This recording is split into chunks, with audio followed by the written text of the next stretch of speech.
Now, this is a presentation that I call Darkness, the Future of Freedom. And this was originally a 60-minute presentation I gave to a property developer in Vancouver that asked me to scare the living hell out of them. Right? I didn't quite understand it. I did one big optimistic presentation on exponential technologies, opportunity, where we're going, pictures of kids throwing aeroplanes, and then this one. So I'm going to talk a little bit about the internet. And if you're not scared about the internet, and you're not looking inside the black box, you really, really should, and I'm going to hopefully open that box for you. I'm going to look at the history of the internet, right?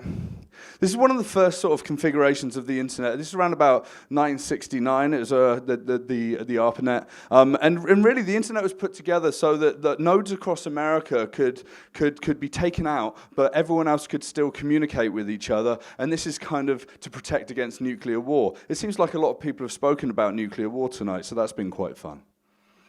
And then in 1993, I got onto the internet and I dialed in on I was at Bournemouth University. I dialed in on green screens. I was a member of the Internet Club. And I dialed into Norwegian universities to look around their library catalogues. It was fascinating. Within a couple of years, things got very, very interesting. Websites started kicking up. I think Massive Attack and Radiohead, people like that, came up with really, really interesting websites. It was a creative outreach and an expression. And, Time magazine, like Internet, the man of the year. I think the internet might have actually predicted that about 3 weeks ahead, said, maybe I don't really want it, but they insisted. And this is kind of what the internet is. One of the very first discussions, funnily enough, for Dark Futures, me and three friends, we chatted over beers, and we were talking about sharks chewing cables underneath the ocean in Thailand. Because the electrical frequencies were like attracting them, they were chomping away. And so the internet really is wires under the ocean, and very few companies own, I think it's about 6 companies, own the right to run those cables. And then we run them across the countries, mostly in the ground. So if you don't know what the internet is, realize it's just cables in the ground, very big cables, very capable cables. Very few people own them, and it's kind of interesting. Once in a while, I think Greenland accidentally trawlers up Iceland's cable and cuts them off from the internet. That's not a good day for Iceland at all. But really, today, there's about who's actually built their own website? Right? Pretty much everyone. There's a few that haven't. You should probably go and build them. 4.66 billion websites. This is the reason that Google's so wealthy. How do you find people on the internet? That's the searchable web, though. That's the internet that we can see. But really, there's another internet as well. And my client was like, can you tell us about the deep web? And I didn't really spend a lot of time on it. I'm not really going to spend a lot of time on it today. And a really good friend of mine in the audience today sort of sat down with me and validated that I wasn't just blowing smoke. And it's kind of interesting. So what is it? Well, it's 500 times bigger than the surface web. And it's got lots of systems that are legitimate, and banking systems, databases, and whatever. Okay? You can only access it via the Tor browser. Who uses the Tor browser? Yeah, you're all in a database owned by the government, and the intelligence service knows who you are. And the Tor browser, it encrypts it, and it uses the onion router, and that's what it's short for, and it bounces your traffic around, and it encrypts who you are in a very simplistic way. But really, the beginning of the deep web came way before the internet itself with cypherpunks and hackers. And really, David Chalm, all the way back in 1985, one of the original cypherpunks says, security without identification is transaction systems to make Big Brother obsolete. The original idea of the internet and using cryptography and ciphers was really to act in a way that's completely independent from the big system. And really, it was about freedom and liberty. But for me, the big question is, what does that really mean? And in every presentation I give, it's like, what does any of this really mean? Well, freedom and liberty is being able to buy drugs and guns and all sorts of services that are pretty heinous on the Silk Road. Right? And now that's obviously shut down. But when that was shut down, that was doing about $1.2 billion worth of business. And the FBI took it. And most of the transactions, if not all the transactions there were run on Bitcoin. Here's one of the big problems with Bitcoin. It's an absolutely toxic currency. So any regulators, and I spoke at a Securities Commission this week, everyone's really scared. In New Zealand, the Security Commissions over there are like, yep, We see them as securities. We're going to regulate them. But as Bernd said, there's no borders. Here in Canada, we're having a really hard time. We're scratching our heads. What can we do? Bitcoin is a toxic currency. If you actually own Bitcoin, you're part of an ecosystem that crooks, criminals, people that kill people, control people, do sex trafficking, and all sorts of bad things operate in as well. How do you feel about that? Bad, yeah, okay. Good. Someone at the back is like, yeah, but I've tripled my money. And no, okay. So let's look at the surface web. Someone just said it's the same as the internet, right? And this is it. The majority of the presentation I gave to my client was actually about the surface web. There's more strange phenomena and things that we can see. So I'm going to talk about phenomena, social media. I'm going to talk about the kids. I'm going to talk about privacy and security. Right, let's look at digital phenomena. About 6 billion people in the world have got phone technology, mobile technology. That's more people in the world that have got access to clean running water. About a half of those are smartphones. By 2020, it'll be 6 billion smartphones in the world. But I go back to a book that I read in 1994, and if you haven't read this book, go and find it on the internet, or go and buy it off of Amazon. It's called Siberia. It's by Douglas Rushkoff. It absolutely blew my mind. Our growing dependence on computers and electronic media has made us easy targets, if not unwilling subjects, to one of the most bizarre social experiments of the 20th century. Who feels like they're in a bizarre experiment every single day? Yeah? I grew up in England with CCTV. Like, you just can't escape it. I interviewed Edward Snowden in January this year, and everyone's like, oh God, he's PRISM and all these things, surveillance systems. It's like in England, GCHQ are just like, yeah, whatever, and everyone in England's like, well, intelligence and GCHQ, it has to be there. It's not really the case. We are being captured in everything that we do. I like to think that this is what true freedom and democracy looks like in 2017. Number one, cats on the internet. Yeah? All the power in the world, and we still think that this is hilarious. Thumb tribes, the kids, right? Do you remember the story about how Justin Bieber went to Central Park, and all the kids were playing Pokemon Go, and no one knew who Justin Bieber was. They were just like walking around like that. Thumb tribes, they're also known as smombies. Smartphone zombies. Luckily, smombies are protected in the world. They're almost an endangered species because they keep dying when they cross the road. We've actually got smombie safety. This is in Holland. This is in Holland. So actually in the sidewalks, they've actually built traffic lights because kids weren't looking up and they were just walking out into the road. You think I'm joking? Kids were dying. And they thought that this was a good solution. In fact, they've actually stopped the kids from dying, so that's great. But think about this as a human behavior. This is not good human behavior. Tim Berners-Lee, who came up with the original protocols of how the internet works, we've lost control of our personal data. It's too easy for misinformation to spread on the web. Fake news, fake news, fake news. Yeah, fake news, manipulation, pushing crap out into the world. Unfortunately, the Grand Wizard Trump isn't doing a very good job of keeping democracy wholesome and full of integrity. In fact, he's just playing a massive joke on all of us every single day. Good times. And then from Trump to Amazon. And I love Amazon. Hands up who uses Amazon in here. Yeah, I mean, everyone uses Amazon. But this is really fascinating. So that algorithm's great at working out what you've bought and what to offer you next. And it looks at behaviors. And sure, like sometimes they can have these really strange behaviors and they adjust them. Well, back in the day, there was a particular situation, I think it was the beginning of last year, where it actually worked out that certain people were buying combinations of things together. So why would you buy a pressure cooker and ball bearings? Anyone have an idea? And why would you buy a 20-gallon lawn hose end sprayer and Clorox together? Or charcoal airflow and sulfur powder and spectricide stump remover grounders? That's right, we can make IEDs, improvised explosive devices. Now, obviously, this has been changed. If you go into Amazon, you do all this, it's all been fixed. But wow, isn't that crazy? So what's your routine like? I basically just alternate between sleep and total sensory overload. So pretty normal, yeah. Hands up who's got terrible insomnia, right? It's the internet. It's devices, it's tough. I struggle with it within time zones. I write presentations like this at 2 in the morning. So what about social media? So social media is actually growing up. It's moved beyond folly to be useful tools for information workers. Hurrah!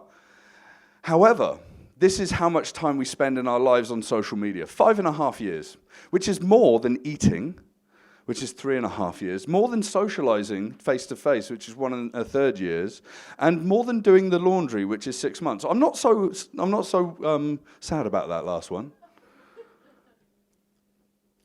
But let's think about what's important in life. Canada's one of the biggest consumers of social media. The people that run CSIS love it, because they just harvest our data. It's that idea that the fear of missing out is drawing us deeper into the internet. I mean, we've got live streaming here on YouTube. I've got friends in various parts of BC, in the UK that are staying up really late to watch this, and down in the States because they didn't want to miss out on this evening. And then let's look at Facebook. 2.5, 2.6 billion users. Hands up who's on Facebook. Right? Hands up who's not on Facebook. Yeah, hackers and security people and politicians, maybe. They're all kind of the same. But if we look at Facebook, let's look at how things have changed. And I was chatting to a friend earlier this year. If you read this from left to right, it's almost like the anatomy of a relationship. I like you, I love you, you make me laugh. Oh, wow, what? Oh, no, what are you doing? And it's like, I'm super angry. It's a cycle of relationships. It's, honestly, the user experience people at Facebook could design it to be this way, right? Which are the ones that you click the most? Like and love, and ha-ha, probably. I'd like to set you a challenge. Tomorrow, every single positive post that your friends push out there into Facebook land, just hit the angry button. I ran an experiment 2 years ago where I put a sad face underneath every single person's status for 3 days. And it caused me to have many, many heavy conversations with friends. And people called me and said, "Are you okay?" It's like, yeah, I'm just running an experiment. And no one believes me when I do things on Facebook anymore.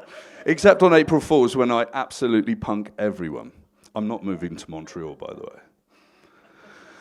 way. The University of Cambridge actually did a huge analysis of Facebook, and they looked at all the data. And if you actually look at likes, and say if you've got access to someone's profile and you can look at 300 likes, you know them about as well as their spouse does. You can actually work out the dimensions that they operate in, and what they love, and what they really focus in on. Right? And even if you just look at 10 likes, you know them about as well as a colleague. 150 likes, you know them as well as their parents. But let's look at China. WeChat is an amazing platform. Someone rushed up to me the other day and said, "I've used WeChat, it's like I've spoken about it a lot, I've chatted to a lot of people that use it." Well, WeChat's a platform that basically in China, they're trying to bring every single piece of functionality that they can to create an ecosystem that you never need to leave. So messaging, social connections, mini programs, wallet and payments, and they've actually connected that to Bitcoin as well, personal wealth funds, e-commerce, credit scores. Everything in one place. Right? And once you've actually got that ability to bring everything into one place, imagine what you can do in terms of influence, in terms of like compartmentalizing people and changing the dynamics of an entire society. Okay, fun. I love chatting about social media because it's still one of the most bizarre phenomena that I actually talk about.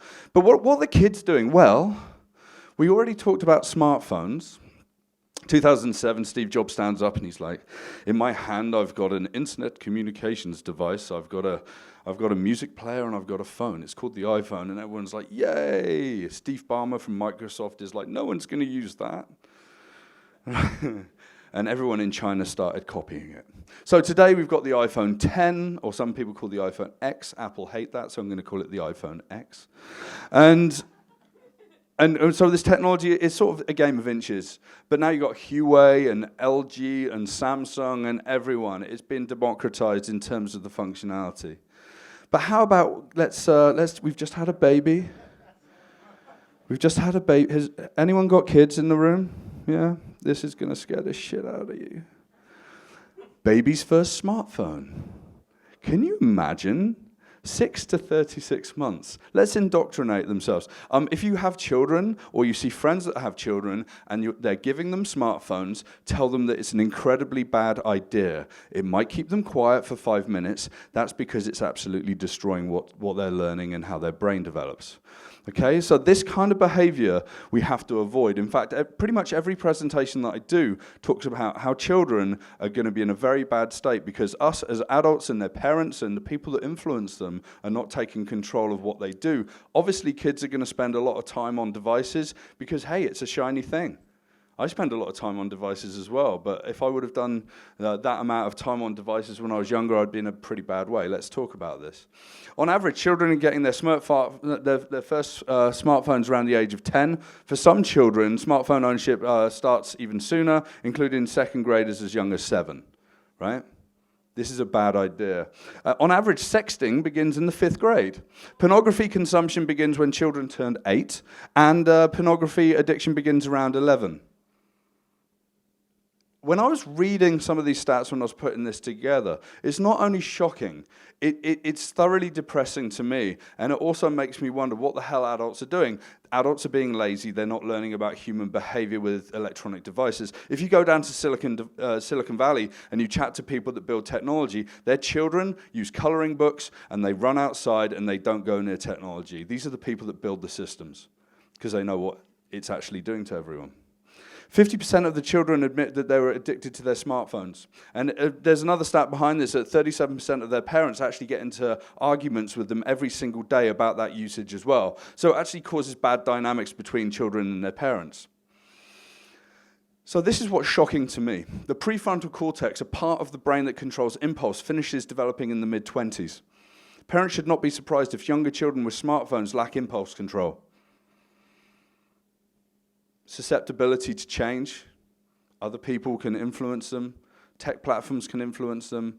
And in Korea, there's actually a condition, because kids use devices and screens more than any other country in the world, where they actually have a form of digital dementia around the age of 18 and 19. The right side of their brain doesn't develop properly, and they've actually had to build centers around Korea to help rehabilitate them. Because, yeah, a 19-year-old with dementia is not a good idea for the longevity of that child, and for the economy to actually be a good safe place and a boisterous place for economic growth, right? So this happy-go-lucky world of here's your identity online, this is what you can do, the selfie generation, Snapchat, Facebook, the constant feed is basically killing our children. I actually chatted to someone earlier this year, and she came up to me afterwards, and she was like, Nick, I need to tell you a story.